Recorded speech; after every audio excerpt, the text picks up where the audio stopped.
Goma, chef-lieu du Nord Kivu. L'ambulance arrive. À son bord, une jeune victime de viol.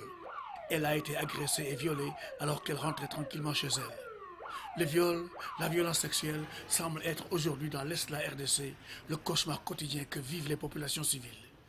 La situation s'est aggravée en 1994 avec l'arrivée massive de plus d'1 million de réfugiés fuyant la guerre et le génocide au Rwanda voisin.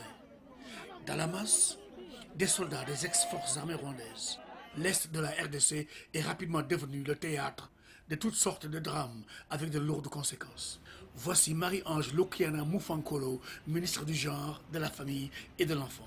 Des rébellions, des bandes armées étrangères et des bandes armées nationales, et la femme, la petite fille, la jeune fille et même le jeune garçon ont été les plus grandes victimes. L'impunité dont bénéficient les auteurs de viols et la banalisation de l'acte sont en outre des causes majeures de la persistance encore aujourd'hui de cette forme de crime.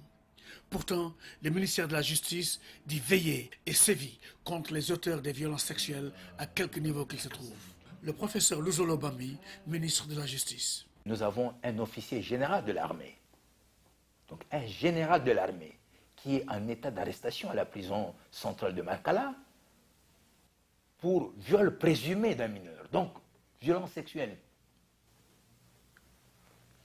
À côté de cet officier général, il y a des officiers supérieurs.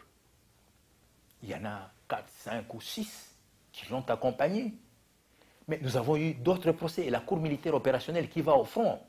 Les associations et mouvements de femmes de la RDC travaillent à trouver des solutions et surtout interpellent la communauté internationale.